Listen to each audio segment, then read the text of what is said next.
এক জটিল সন্ধিখনত আহি থিয় হৈছে। এখন এতিয়া এখন মাৰণাস্ত্ৰৰূপী তৰোৱালৰ দৰে অসমৰ ৰাইজৰ ওপৰত ওলমি আছে। আৰু এইখিনি মুহূৰ্ততে অসমৰ চৌদিশে প্ৰতিবাদ হৈছে। বিভিন্ন স্তৰৰ ৰাইজ, ছাত্ৰ, যুৱক, মহিলা, বৃদ্ধ, বিভিন্ন পেছাৰ মানুহ, ডাক্তৰ, অধিবক্তা, সকলোৱে এইখনৰ বিৰুদ্ধে আন্দোলনত সমবেত হৈছে। গতিকে এই সমবেত হোৱাৰ পাছতো কিন্তু দেখা গৈছে যে বিজেপিয়ে সম্পূৰ্ণৰূপে একদম ফেচিবাদী মনোভাৱেৰে এই বিধেয়কখন প্ৰণয়ন কৰিবৰ কাৰণে তেওঁলোকে পূৰা কমল কচি লৈছে। আৰু গোটেই প্ৰচেছটোৱে হৈছে এই বিধেয়কখন নিজে এখন আচলতে একফালৰ পৰাতো অসমৰ ৰাইজক প্ৰতাৰণাৰ দলিলো হয়, আৰু আনফালৰ পৰা ভাৰতবৰ্ষৰ অসমৰ সমস্ত যি প্ৰক্ৰিয়া, ই ৰাজনৈতিক প্ৰক্ৰিয়া হওক, ই সাংস্কৃতিক প্ৰক্ৰিয়া হওক, সকলো প্ৰক্ৰিয়াৰে কিন্তু এটা বিৰুদ্ধে এটা মোটামুটি ওপৰত কুঠাৰাঘাত বুলি ক'ব পাৰি।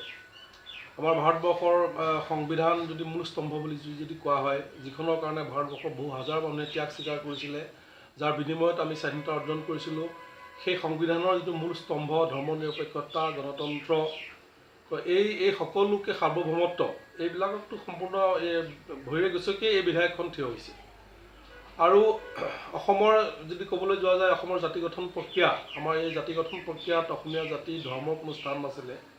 গতিকে এই প্ৰক্ৰিয়াকো তেওঁলোকে বিৰোধিতা কৰিছে। অসম আন্দোলন, যি আন্দোলনত 855জনকে শ্বহীদ হৈছিলে, হাজাৰ হাজাৰ মানুহ ত্যাগ কৰিছিলে, তো এই আন্দোলনকো এই বিধেয়কখনে সম্পূৰ্ণৰূপে মানে বিৰোধিতা কৰিছে বা কুঠাৰাঘাত কৰিছে আন্দোলনৰ ওপৰত।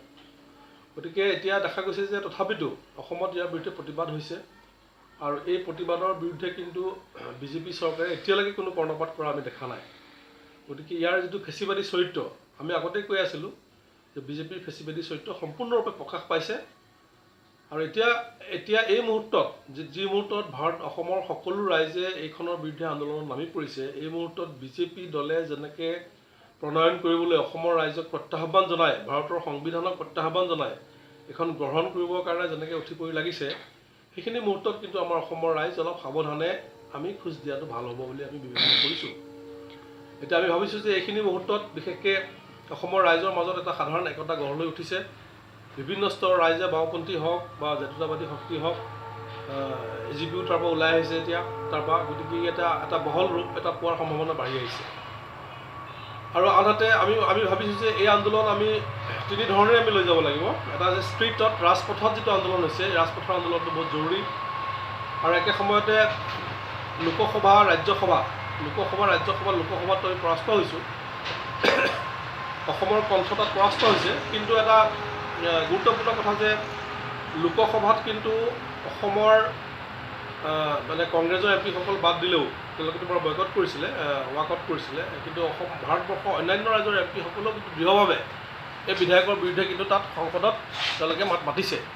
গতিকে আমি এই যে লোকসভাত যে যিটো এটা ভাৰতবৰ্ষৰ অন্যান্য ৰাজ্যৰ এমপিসকলে যে আন্দোলন চলাইছে, তাত যে প্ৰতিবাদ কৰিছে, সেইটোও কিন্তু আমাৰ কাৰণে ডাঙৰ শক্তি।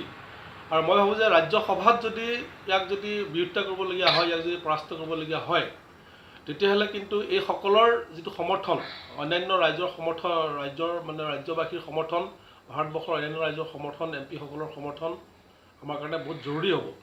গতিকে অহা আকৌ 31 জানুৱাৰীৰ পিছত এইখন বিধেয়ক ৰাজ্যসভাত উত্থাপন হ'ব।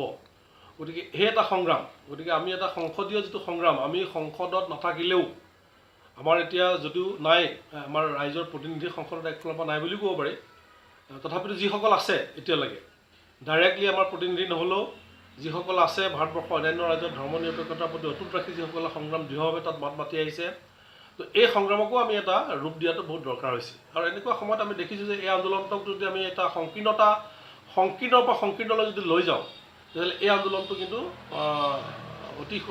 আন্দোলনটো কিন্তু ছাকচেছ বা সফল হোৱাৰ সম্ভাৱনা খুব কম থাকিব।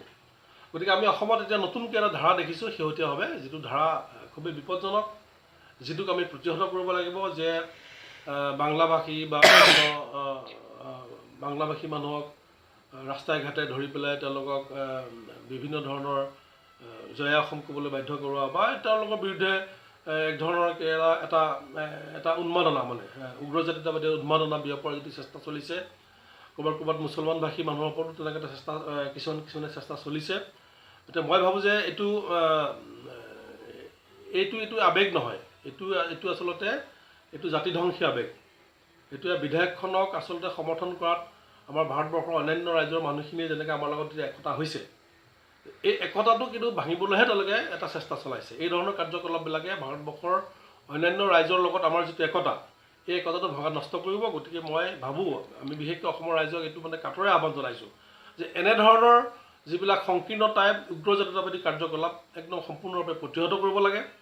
আৰু আমি এতিয়া 3টা স্তৰত আমি আন্দোলনটো লৈ যাব লাগে। 3টা স্তৰৰ ভিতৰত এটা হৈছে ৰাজপথৰ আন্দোলন, আৰু এই ৰাজপথৰ আন্দোলনটো হ'ব লাগিব সম্পূৰ্ণৰূপে গণতান্ত্ৰিক, সম্পূৰ্ণৰূপে হিংসাবৰ্জিত, আৰু ইয়াত কোনো ধৰণৰ উগ্ৰ জাতীয়তাবাদী উন্মাদনা থাকিব নালাগিব। আৰু দ্বিতীয়তে লোকসভা ৰাজ্যসভাৰ যিসকল সাংসদে বিৰোধিতা কৰিছে তেওঁলোকক কেনেকৈ ঐক্যবদ্ধ কৰা যায়, আৰু এই প্ৰতিবাদক কেনেকৈ ৰাজ্যসভাত এটা নিৰ্ণায়ক শক্তিত পৰিণত কৰি এখন বিধায়ক পৰাস্ত কৰা যায়, তাৰ কাৰণে অসমে মাত মাতিব লাগিব।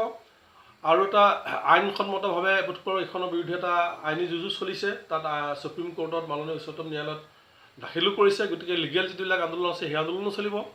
গতিকে এই 3টা ধৰণৰ আন্দোলন আমি লৈ যাব লাগিব। আৰু এতিয়া আমাৰ ওচৰত বহুত এক ধৰণৰ জাতীয় এটা বিপদে আহি পৰিছে। গতিকে বিজেপিৰ এই ফেচিবাদী যিটো কাৰ্যকলাপ, ফেচিবাদী যিটো পদক্ষেপ, এই ফেচিবাদী পদক্ষেপৰ বিৰুদ্ধে অসমৰ ৰাইজক আমি আহ্বান জনাইছোঁ যে তেওঁলোকে ফেচিবাদ বিৰোধী মৰ্চা বনাওক, তাত শিল্পী সাহিত্যিক সকলো স্তৰৰ ৰাইজ সমবেত হওক, যিমানে যেনেকৈ পাৰে সমবেত হ'ব লাগে।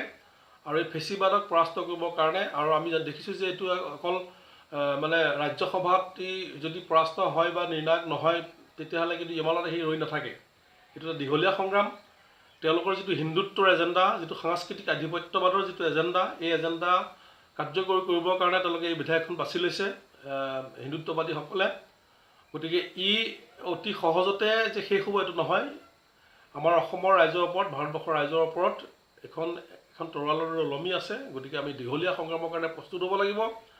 আৰু আমি ফেচিবাদৰ প্ৰতিটো পদক্ষেপ, অৰ্থনৈতিক, সাংস্কৃতিক, ৰাজনৈতিক প্ৰতিটো পদক্ষেপক আমি পৰাস্ত কৰিব লাগিব।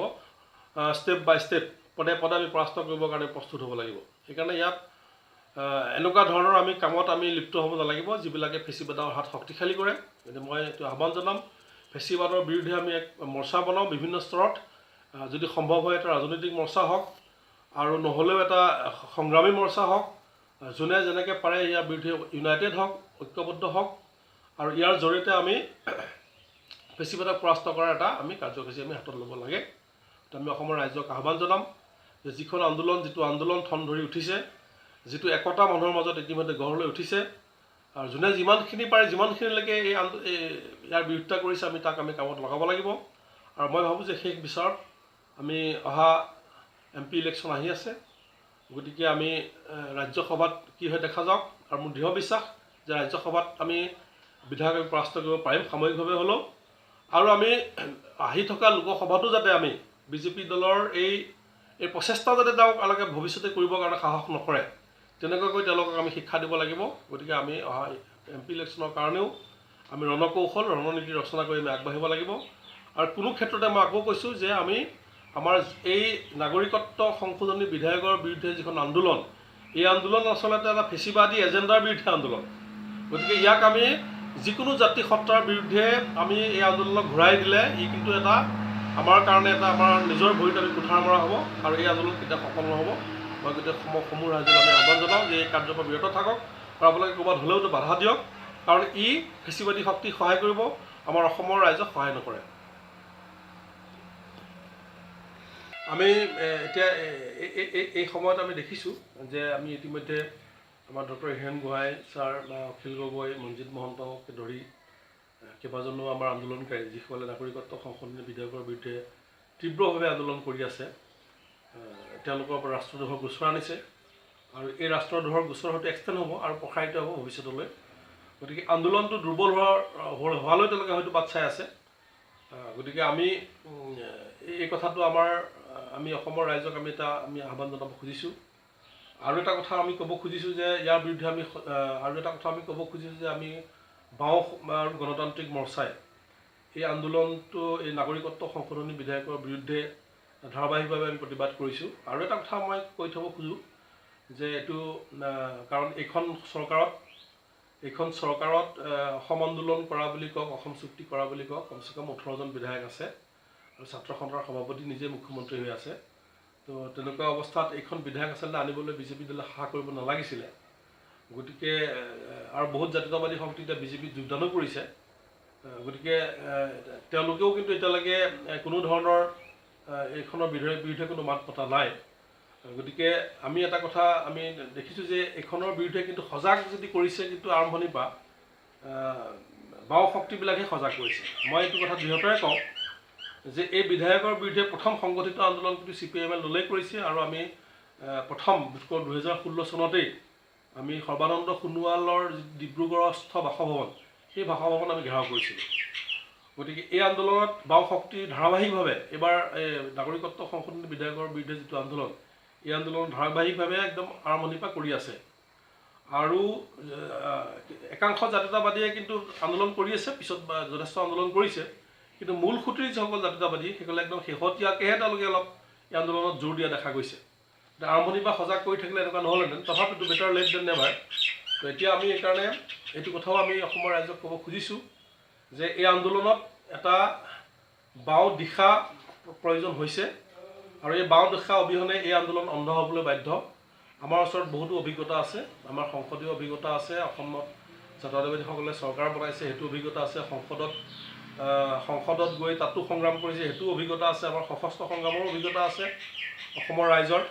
গতিকে এই সকলো অভিজ্ঞতাক আমি কামত লগাব লাগিব আৰু কামত লগাই আমি আগবাঢ়িব লাগিব। সেইকাৰণে মই ভাবোঁ যে এতিয়া আমি বিশেষকৈ যিটো মানে আপোচবিহীন এটা কথা দেখা গৈছে যে আমাৰ জাতীয়তাবাদী যিবিলাক আন্দোলন হৈছে, এই আন্দোলনবিলাকৰ এটা মূল কথা হৈছে কিন্তু সদায় আত্মসমৰ্পণ নহ'লে আপোচকামিতা। মানে এই সংসদীয় ব্যৱস্থাৰ মাজত অকণমান ঠাই উলিওৱাৰ মাজতে এই আন্দোলনবিলাক সমাপ্ত হৈছে। গতিকে সেইটোৰ পুনৰাবৃত্তি হ'ব নালাগে, আপোচকামিতাটো হ'ব নালাগে। আমি আপোচকামিতাৰ বিপৰীতে আত্মসমৰ্পণৰ বিপৰীতে আমাৰ যিটো মানে ৰেডিকেল যিটো জাতীয়তাবাদী এজেণ্ডা, আমি যিটো আমাৰ গণতান্ত্ৰিক যিটো মানে আমূল সংস্কাৰৰ যিটো এজেণ্ডা, সেই এজেণ্ডাক আমি আগবঢ়াই লৈ যাবলৈ হ'লে মই ভাবোঁ যে আমাৰ এই আন্দোলনত এটা বাওঁপন্থী দিশাৰ বহুত জৰুৰী হৈ আছে। বাওঁপন্থী দিশা অবিহনে এই আন্দোলন কিন্তু অন্ধ। সেইকাৰণে মই অসমৰ ৰাইজক এইটো আমি আহ্বান জনাম যে বাওঁপন্থী দিশালৈ আমি নতুন স্তৰত যিটো অসমত গণজাগৰণ হৈছে সেই আন্দোলনক আমি শক্তিশালী কৰি তোলা হওক।